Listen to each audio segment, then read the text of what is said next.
आज की दो बड़ी खबरें हैं, एक दूसरे से जुड़ी भी हुई हैं। एक तरफ हम देख रहे हैं कि मौलाना का धरना है, हुकूमती और रहबर कमेटियों में बना हुआ डेडलॉक है। दूसरी तरफ नवाज शरीफ और सर्विस अस्पताल से डिस्चार्ज उनका होना है और अस्पताल से डिस्चार्ज होने के बाद वो जाती उम्रा में वाक़ अपनी रिहाइश गाह पर पहुंचे हैं। पता ये चला था कि खबरें ये थी कि वो शायद शरीफ मेडिकल कॉम्प्लेक्स जाएंगे, फ़िलहाल वो अपनी रिहाइश गाह पर है। एहतसाब से रिहाई के रोबकार जाने होने के बाद मुस्लिम लीग नून की नायब सदर मरीम नवाज़ को चौधरी शुगर मिल्स केस में ज़मानत पर रिहा किया गया। उसके बाद वो मरीम नवाज़ हॉस्पिटल गईं, उनके हमरा शरीफ सिटी अस्पताल मुंतकिल किया जाने की इत्तलात सामने आई थी। लेकिन शरीफ मेडिकल सिटी अस्पताल की एम्बुलेंस में नवाज शरीफ के हमरा पाकिस्तान मुस्लिम लीग नून के सदर शहबाज शरीफ और नवाज शरीफ के जो दामाद हैं कैप्टन रिटायर्ड मोहम्मद सफदर मौजूद थे।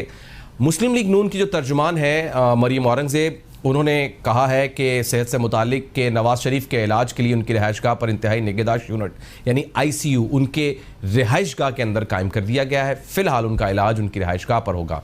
इन दोनों खबरों में हर तरह से हुकूमत पर एक बयानिए का मुश्तरका बयानी का प्रेशर बहरहाल बरकरार है।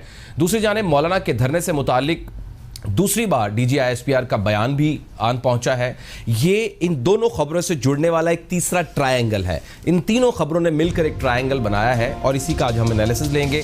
आज DG ISPR ने कहा कि धरना सियासी एक्टिविटी है, इसमें फ़ौज का कोई किरदार नहीं है। हम जिन कामों में मसरूफ़ हैं वो काम हमें इजाज़त ही नहीं देता कि हम सियासी एक्टिविटीज़ में शामिल हों। फिर साथ ही उन्होंने कहा कि फ़ौज बतौर इदारा किसी भी सरगर्मी में मुलव्वस नहीं है। मज़ीद भी कुछ बातें हुई, लेकिन ये उसका क्रक्स था जो आज सारी बातें हुई हैं। सवाल ये है कि मरीम नवाज़ का अब के बाद जब वो रिहा हो चुकी हैं, अपने वालिद साहब के साथ हैं, शहबाज शरीफ, मियां मोहम्मद नवाज शरीफ, मरीम नवाज़, उनकी वालिदा, ये अपने अब घर के अंदर हैं, यानी तकरीबन पूरी फैमिली इकट्ठी है। अब क्या वो बयान देंगी? अब उनका कोई ट्विटर बोलेगा और क्या वो अपने वालिद साहब को लेकर बैरून मुल्क रवाना हो सकती हैं? नवाज शरीफ साहब तो नहीं मान रहे हैं, लेकिन सिर्फ एक मरीम वाहिद खातून है जो उनको मनवा सकती हैं। क्या उनका जाना बेहतर है या अभी यहीं इलाज हो जाएगा? क्योंकि जो पैराए बन रहे हैं वो दोनों रास्ते दिखा रहे हैं कि बाहर भी जाया जा सकता है, नहीं भी जाया जा सकता। दोनों का नाम ECL में है। गो के वजीर दाखिला कहते हैं कि ECL में नाम नहीं है नवाज शरीफ साहब का।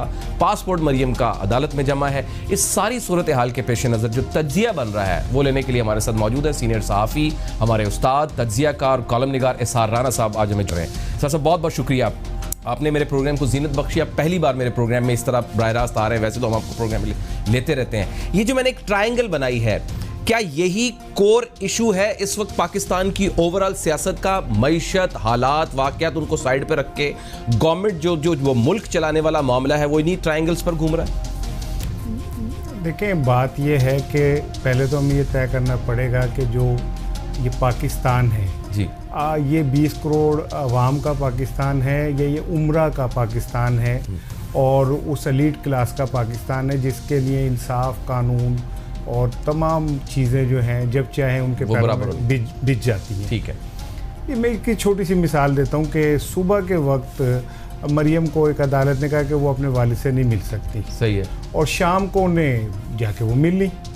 तो मैं ये बड़े महफूज अंदाज में कह रहा हूँ क्योंकि हम जैसे कहने वालों के ऊपर ताज़ीरें और बाकियों के लिए तो मतलब जिनके पास ताकतवर है, जिनके जो डाढ़े हैं, उनके लिए इंसाफ भी जो है वो एक मोम की नाक की तरह होता है।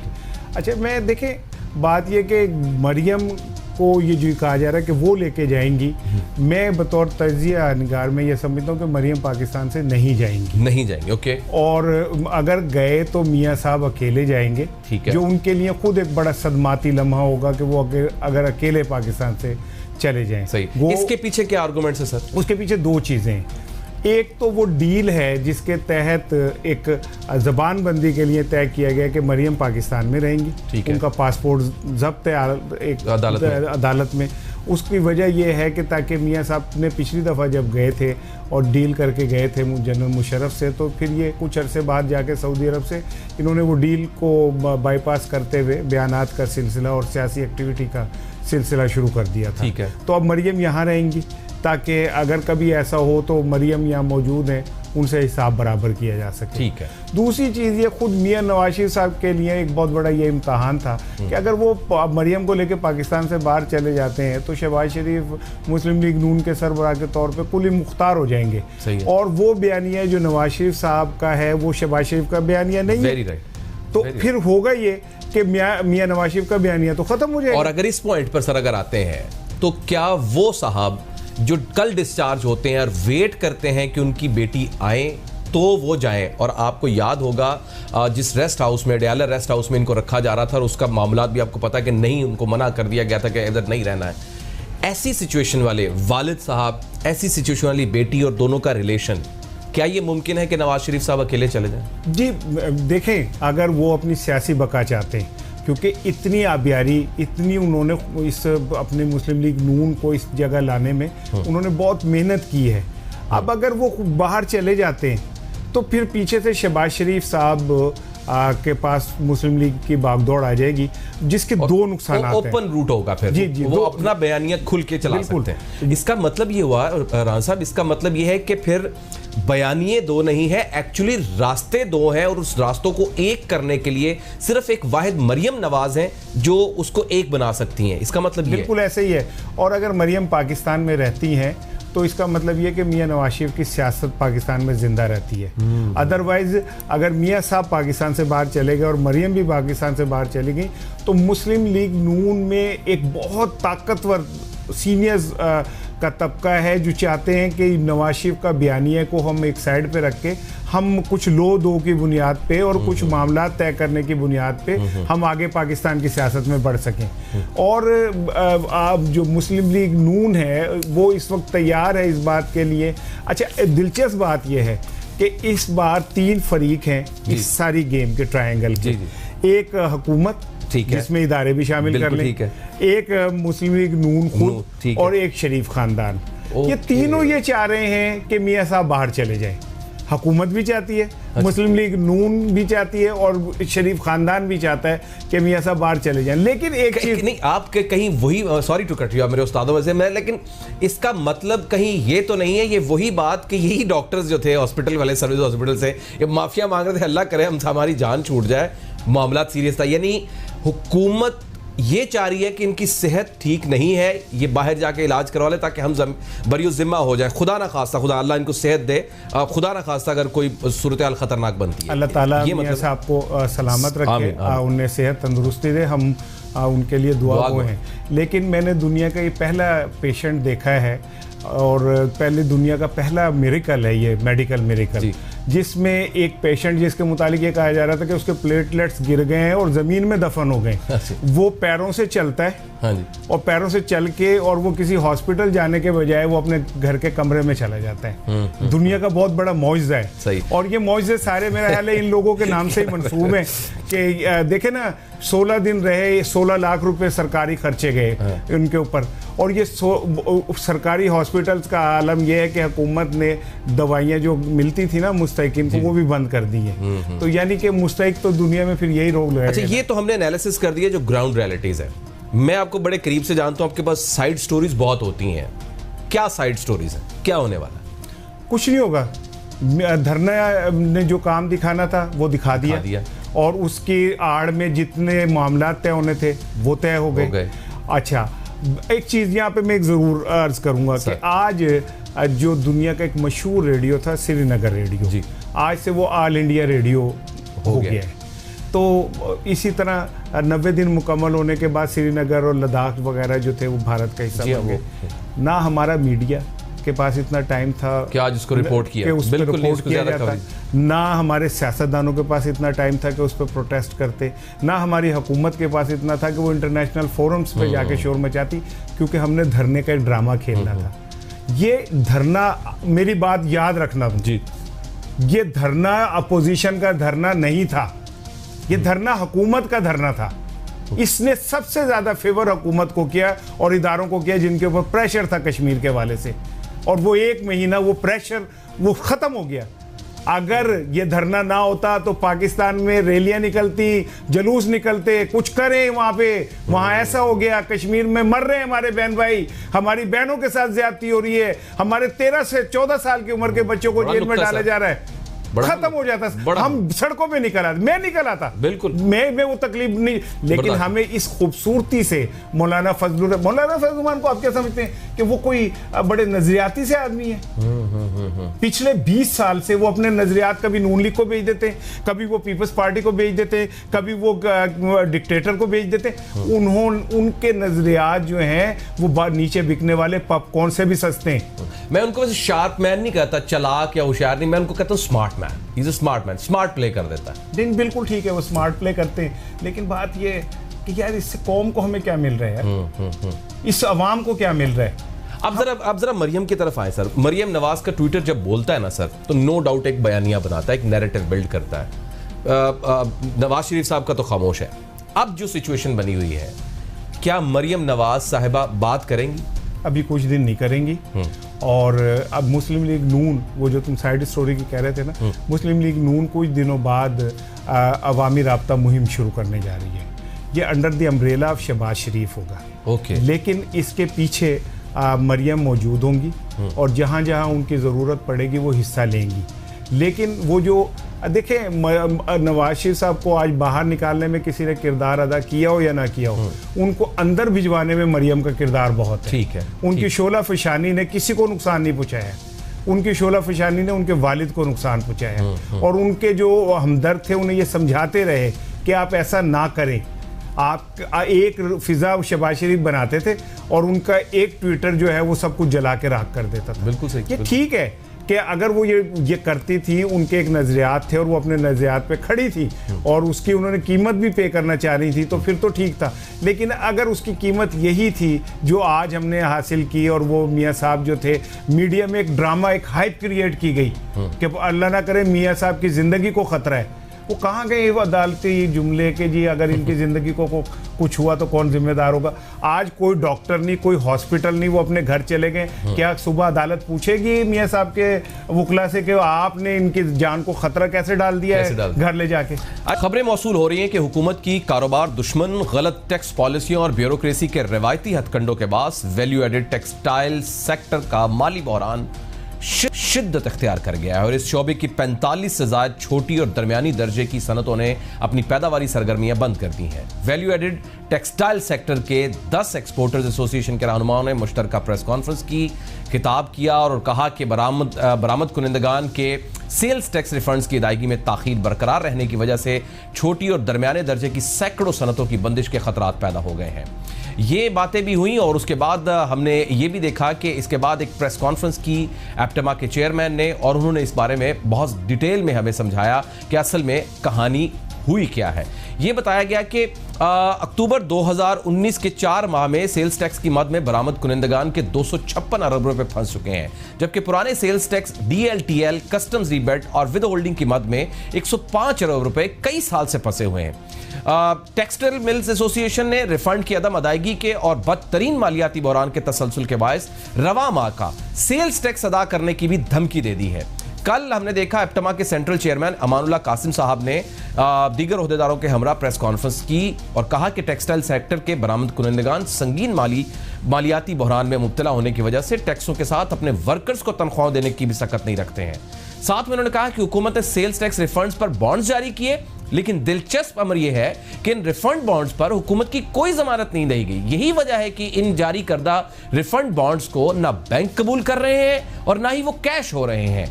उन्होंने ये भी कहा कि हुकूमत के पास जब रिफंड सिस्टम ही नहीं है तो उसे फिल फॉर जीरो रेटिंग सहूलियात बहाल कर देना चाहिए। वो कहते हैं यूं महसूस होता है कि हुकूमत ने अपने रेवेन्यू जनरेशन के लिए SR 1125 खत्म किया है।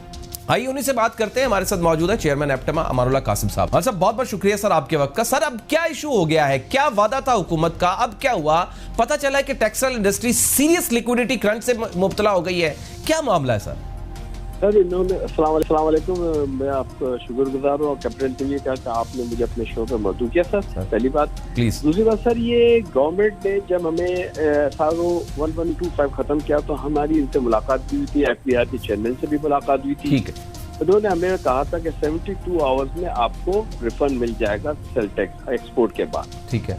अब उसको 3 महीने के ऊपर हो गए और पूरी सेल टैक्स का नहीं, उसमें हमें जो रिफंड मिले वो तकरीबन 4 से 5% लोगों को रिफंड मिले टोटल। बाकी सब के उन्होंने कोई ना कोई मसले हैं, कोई ना कोई पेचीदगी। जैसे नेक्स्ट एच का मसला था, हमने उनसे रुजू किया तकरीबन 1.5 महीने पहले चेयरमैन FBR से कि इसको रिजॉल्व करें, इसको हल करें सर। वो अभी तक हल नहीं हुए। अच्छा, इसके बाद उन्होंने कमेटी भी बनाई है इसके लिए, फिर कल उनके पास जा रहे हैं, FBR के पास इस्लामाबाद में जा रहा हूँ, इस मसले को हल किया जाए रिफंड, क्योंकि एक्चुअली लिक्विडिटी क्रंच इतना आ चुका है और स्पेशली छोटे जो एक्सपोर्टर्स हैं उनका कैपिटल भी कम होता है और उनको जो बैंक से फाइनेंस मिल रहा है वो 17% पे मिलता है, जो बेरेबल भी नहीं है, और बैंक के पास रिफाइनेंस भी नहीं है, जो कम दर्जे की फीसद पर इंटरेस्ट बोरिंग होती है। तो इस वक्त हमारी ये हालत हो रही है कि पहले तो आप जैसे आपने कहा कि बॉन्ड्स में नहीं मिले, उसको कोई कैशबल नहीं हुआ, प्लस इसके बाद ये नया जो सेल टैक्स लगाया वो 17% से पहले ही हमने उनसे कहा था कि 17% बहुत हैवी है, ये नहीं बेरेबल होगा। उन्होंने हमारी बात नहीं माने, उन्होंने कहा हमें IMF का की वजह से हमें करना पड़ेगा। ठीक है, और उनके पास कोई सिस्टम नहीं था। हमने ये कहा कि देखें सर, इतना बड़ा आप सेल टैक्स का रिफंडेबल सिस्टम ला रहे हैं, आप स्लोली ग्रेजुअली लाएं, ये ओवरनाइट नहीं हो सकेगा। उन्होंने कहा नहीं, हमारे पास सिस्टम है और ये सिस्टम चलेगा, जो बिल्कुल बेकार सिस्टम नहीं चल सका। अब इसमें हमारे पास पैसे नहीं है और हम बोरिंग करके कब तक चलेंगे। जैसे आपको लास्ट मैंने प्रेस कॉन्फ्रेंस में कहा था कि अब हमारे पास सैलरी और इनफैक्ट सेल टैक्स पैसे जमा कराने के लिए पैसे भी नहीं है। हमारे कमिटमेंट है, हमें फैक्ट्रियां चलानी है, गवर्नमेंट चाहती है एक्सपोर्ट बढ़े। एक साथ गवर्नमेंट कह रही है, एक तरफ कह रही है गवर्नमेंट एक्सपोर्ट बढ़ाए, दूसरी तरफ गवर्नमेंट एक्सपोर्टर के ही पैसे रोके। यानी मैं ये समझ पा रहा हूं कि एक जो टैक्सेस की रेशियो है वो ज्यादा है और उसके बाद जो रिफंड्स हैं वो उसके लिए जो बॉन्ड्स दिए गए हैं वो कैश नहीं हो रहे, पैसे भी नहीं आ रहे, जिसकी वजह से लिक्विडिटी क्रंच बन रहा है। मतलब ये इस तरह कहना चाहिए कि मैं अपने पैसे गवर्नमेंट से वापस मांग रहा हूं, मैं गवर्नमेंट से कोई चीज मांग नहीं रहा। हाँ। मैंने पैसे टैक्स भरा है, अपना सेल टैक्स जी, उसके रिफंड मांग रहा, जो गवर्नमेंट ने वादा किया, तो मेरे पैसे गवर्नमेंट मुझे नहीं दे रही। तो अब इसके बाद क्या कहना चाहिए सर? आप कुछ परसेंटेज बता रहे थे कि कुछ लोगों को तो मिले हैं, वो कैसे मिल गए और ये कैसे नहीं मिल रहे? सर ये देखिए सर, वो मैंने कहा ना, वो कुछ उन्होंने दिए, कुछ नहीं दिए। अच्छा, जो एक्सेप्ट हो गए, जिसका फॉर्म H बिल्कुल एनेक्स H कंप्लीट हो, उन्होंने एक्सेप्ट किया, उसके भी पैसे नहीं मिले। तो कुछ दिए शुरू में, उन्होंने जरूरी थोड़ा बहुत तो देना भी पड़ता है कि हमने दिए। ये तो अगर हम कल जाएं और बोलेंगे आपने नहीं दिया, तो बोलेंगे हमने तो दिया है।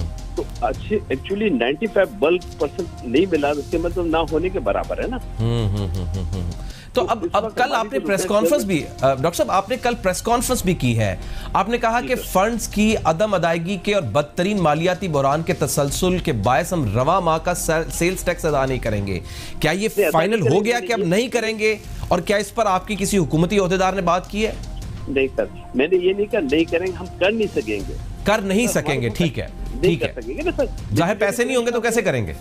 कैसे करेंगे ये मैं इनके साथ FBR के साथ कल चेयरमैन से फिर मेरी मुलाकात है इस्लामाबाद में। मैं इनसे यही रिक्वेस्ट कर रहा हूँ कि पैसे दें, कुछ रिफंड्स दें, कुछ हमें इसको थोड़ा सा लॉन्ग कर लें, कुछ टाइम पीरियड दें, कुछ तो करें, क्योंकि अब हम ऑक्सीजन पर आ चुके हैं। तो वो ऑक्सीजन ना छीन लें हमसे। तो ये रिफंड्स में अंदाजन कितने क्यों पैसे हैं सर? ये है तो ह्यूज अमाउंट, लेकिन गवर्नमेंट हमें फिगर एग्जैक्ट नहीं दे रही। हमने प्रेज्यूम किया है कि मैं 200 के करीब होंगे, लेकिन गवर्नमेंट हमें एग्जैक्ट फिगर नहीं दे रही। हम गवर्नमेंट से मांग भी रहे हैं कि हमें फिगर बताएं, आपने कितने जमा किए और कितने रिफंड है। फिर गवर्नमेंट हमको कहा था कि जितना एक्सपोर्ट का सेल टैक्स जमा करेंगे, इतना हम लोकल सेल टैक्स भी जमा करेंगे। वो भी हम गवर्नमेंट से पूछ रहे कि जब आपने 1125 हटाकर हमें लोकल के साथ ले आए, तो हमें ये तो पता है कि लोकल से आपने कितना कलेक्ट किया। वो भी गवर्नमेंट हमें फिगर्स नहीं दे रही। तो अब ये मामला कहां जाकर सीधा होगा सर? एक तरफ टैक्सेस, जी सर, हम गवर्नमेंट से मिल रहे हैं, FBR से मैंने कहा ना, जैसे मुलाकात है, हम इसका कोई ना कोई रास्ता निकालेंगे, गवर्नमेंट ही रास्ता निकालेंगे। हम उनको कल 3-4 प्रपोजल देंगे, इंशाल्लाह कोई ना कोई चीज मान जाएंगे तो गाड़ी चलने के काबिल हो जाएगी। तो कहीं ऐसा तो नहीं है कि ये एक फॉर्मूला तय बना गया, इसको कह लें कि टेक्निकल तरीके से फंसाया गया कि ठीक है, एक तरफ रिफंड्स पड़े हैं, एक तरफ हम टैक्सेस बढ़ा देते हैं, तो या तो हम रिफंड्स रोक लें कुछ अरसे के लिए, टैक्सेस को कम कर लें, या टैक्सेस फिर बढ़े रहें और रिफंड्स फिर आस्ता आस्ता आते रहेंगे, या रिफंड्स वापस कर दें, टैक्सेस को उधर ही रहने दें। इस तरह का कोई इम्बैलेंस तो नहीं आपको नजर आ रहा है? कोई इस तरह का हुकूमत डेफिनेटली ये बैलेंस नजर आ रहा है, लेकिन हमारी रिक्वेस्ट ये गवर्नमेंट से कि ठीक है, आपके पास जितने भी जमा हो गए आप हो गए, अब जो है ना थोड़ा थोड़ा रिफंड करना शुरू करें, ताकि सब देखें। आप बिल्कुल रोक देंगे ना तो कारोबार ठप हो जाएगा। प्लस हमें एक्सपोर्ट में हमें लास्ट ईयर से ज्यादा जैसे डिवैल्यूएशन हुई ना, उस वजह से हमारा रनिंग कैपिटल भी ज्यादा चाहिए अभी हमको। तो हमारे पास कैश फ्लो ज्यादा चाहिए इस साल। तो वो भी हमारे पास करंट आया कि देखिए पहले $1 100 रुपए का था, मतलब नई हुकूमत 125 का था, अब 155 का हो गया। तो हमारे 20% हमारा रनिंग फाइनेंस और इन्वॉल्व हो गया। तो वी नीड मोर कैपिटल। तो हम इनको कहते हैं हमारा कैश फ्लो आप टाइट ना करें, क्योंकि हमें एक्सपोर्ट करना है।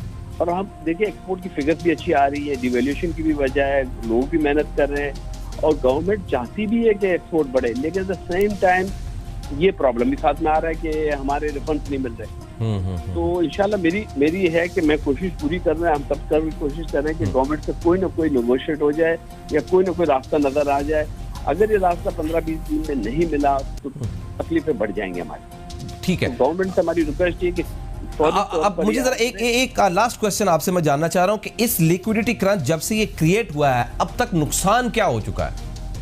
तो नुकसान हमें देखिए ना, हमारी कॉस्ट ऑफ डूइंग बिजनेस बढ़ जाती है। सही है। मेरा पैसा मैं किसी को दूंगा तो मैं कहीं ना कहीं से बोरो करूंगा ना पैसा। सही है। तो मुझे फाइनेंशियल कॉस्ट मेरी बढ़ जाएगी। दूसरी, आपके प्रोग्राम में तो मैं एक और भी रिक्वेस्ट गवर्नमेंट से करना चाहता हूँ कॉटन के लिए जी। कॉटन क्रॉप इस साल बहुत मतलब 15 मिलियन से 9 मिलियन हो रही है। तो हम कॉटन के लिए गवर्नमेंट से रिक्वेस्ट करें कि अर्जेंट बेसिस पर ड्यूटी हटा दे ताकि हमारे कॉस्ट ऑफ डूइंग बिजनेस कम हो। क्योंकि देखें हमारी कॉटन ऑलरेडी महंगी है, हम इम्पोर्ट कर रहे हैं तो हम दूसरी कंट्री से ऐसे ही महंगे हो गए और प्रोडक्शन भी कम हो गई है। और प्रोडक्शन तो हमारी कम, हम जैसे मेक्सिको से अमेरिका से कॉटन ले रहे और उनको ही हम एक्सपोर्ट कर रहे हैं अमेरिका को, तो हमारी कॉटन तो महंगी होगी। बिल्कुल लाजिम बात है, उनको लोकल ट्रांसपोर्टेशन शिपिंग चार्जेस और कुछ नहीं लगते। इसके बाद हम उनको एक्सपोर्ट भी करना है, तो कम से कम ड्यूटी लगाकर हमें 5% ड्यूटी है और 5% सेल टैक्स है। हम ये कहते हैं कि दोनों हटाकर हमें लेवरेज दिया जाए कि हम काम कर सकें, क्योंकि पाकिस्तानी कॉटन इस वक्त दुनिया की मोस्ट एक्सपेंसिव कॉटन है। All right, I got your point, sir. मामला sir, thank you very much, sir. Thank you very much for your time. Thank you very much. अब सूरत हाल बन रही है, आने वाले दिन सख्त तरीन हो सकते हैं अगर मामले को जल्द सुलझाया ना गया। एक ब्रेक लेते हैं और ब्रेक के बाद जरा पीटीआई की गवर्नमेंट की बात करते हैं। हुकूमत को बने हुए तकरीबन 15 महीने हो गए, अगर गलत नहीं हूँ, एक भी रिफॉर्म नहीं हो सका। बड़े बड़े दावे थे, police reform, judicial reform, health system को ठीक किया जाएगा, एजुकेशन सिस्टम को ठीक किया जाएगा, रिफॉर्म्स लाए जाएंगे। एक सिर्फ हेल्थ में थोड़े से रिफॉर्म्स लाने की कोशिश की, डॉक्टर सड़कों पर है। इंसाफ का जो निज़ाम था, जो जस्टिस सिस्टम था, वहीं का वहीं पड़ा हुआ है। पुलिस निज़ाम को ठीक करने की कोशिश की, आपने दुरानी साहब को बुलाया, नाराज़ होकर चले गए। किसको छेड़ना चाह रहे हैं आप, क्या करना चाह रहे हैं? 15 महीने गुजर गए, काम तो शुरू कर दें, चले आहिस्ता आहिस्ता हो जाएगा। एक ब्रेक लेते हैं। ब्रेक के बाद आपको खुशामदीद कहते हैं। लाहौर से एक इंतहाई अहम और ताज़ा तरीन खबर पहुंची है। सिर्फ चंद घंटे के दौरान में, आध घंटे 1 घंटे के दौरान में लाहौर में बदतरीन स्मोक का राज बन चुका है। पिछले साल भी कुछ ऐसी ही सूरत हाल रही थी, बदतरीन स्मोक चलती रही थी। आज भी बदतरीन स्मोक अचानक कुछ ही देर पहले ये शुरू हो गई है। शहरियों को सांस लेने में शदीद दुश्वारी हो रही है, बीमारियां फैलने का वाज़े तौर पर खतरा हो गया है।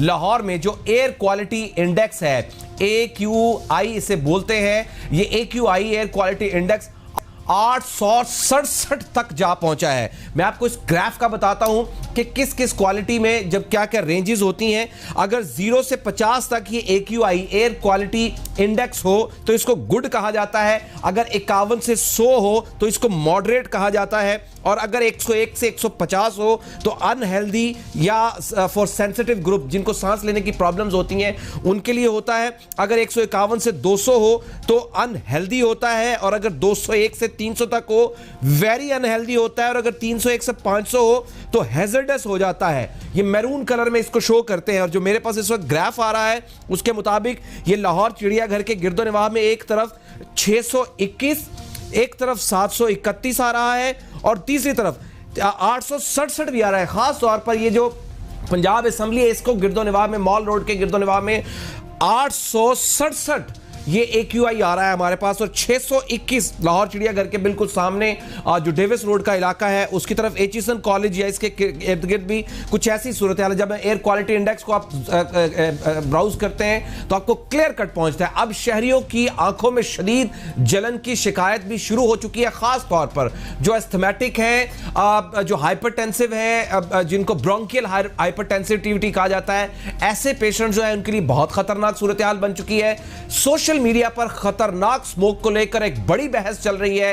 इमरजेंसी लगाने की बातें होने लगी हैं। शहरी बगैर जरूरत घरों से बाहर ना निकलें, ये तिब्बी माहिरीन बार बार इस बारे में इंतबाह कर रहे हैं। अगर जरूरी है बाहर निकलना तो चेहरे को मास्क से ढांप ले। अगर आप मोटरसाइकिल पे हैं तो मास्क भी पहने और हेलमेट भी पहने, और आंखों के अंदर ये चुभन पैदा कर सकती है। ज्यादा पानी और गर्म चाय का इस्तेमाल स्मोक के असरात कम करने में खासा फायदेमंद हो सकता है, ये तिब्बी माहिरीन कहते हैं। घर आने के बाद जैसे आप घर पहुंचे, अगर आप मोटरसाइकिल पर है, गाड़ी पर भी हैं, अपने हाथ और चेहरे और जिस्म के जो खुले हिस्से हैं उसको किसी भी साबुन से धोएं, अच्छी तरह से साफ कर लें। और कोई ना कोई ऐसे ड्रॉप्स जो आंखों को सिर्फ साफ करने के लिए होते हैं, कोई मेडिकेटेड ड्रॉप्स नहीं, खास तौर पर जो आर्टिफिशियल टीयर्स होते हैं वो आप यूज कर सकते हैं।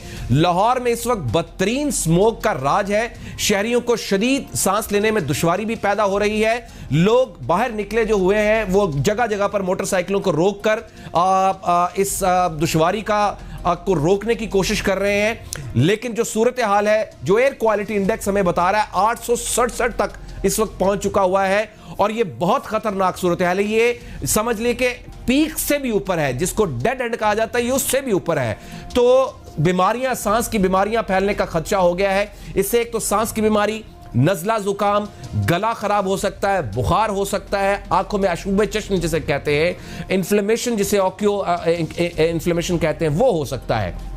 अब इस सारी सूरत हाल के पेश नजर जो अब सूरत हाल ताज़ा तरीन पहुंच रही है, शहरियों की आंखों में शदीद जलन की शिकायत मौसूल हो रही हैं, और सोशल मीडिया पर बाकायदा इस खतरनाक स्मोक को, ये स्मोक नहीं रह गई, अब ये खतरनाक स्मोक बन गई है, इसको लेकर एक बहस जारी है। बातें हो रही हैं कि स्मोक के मामले पर इमरजेंसी लगाई जाए फौरी तौर पर। खास तौर पर लाहौर के अंदर ये स्मोक एकदम बढ़ गई है। गिरदोनवाह के इलाकों में भी कुछ ऐसी सूरत हाल नजर आ रही है कि शायद क्योंकि ये भी एक मामला थे कि इंडिया की तरफ से जो जिसको ईस्टर्न पंजाब कहा जाता है, वहां से जिसको पंजाबी में चढ़ता हुआ पंजाब, ये खुद पंजाबी जो है सिख यात्री जहां पर वो इसका वर्ड यूज करते हैं, वहां से एक वेव आती है, दिल्ली की तरफ से एक वेव आती है। वहां की पोल्यूशन की जो वेव है ये लाहौर से टकराती है, और इसकी वजह से लाहौर के अंदर इस्लामाबाद के ये गिरदोनवाह के जो खासतौर पर पंजाब के इलाके हैं, यहां पर स्मोक का राज होता है।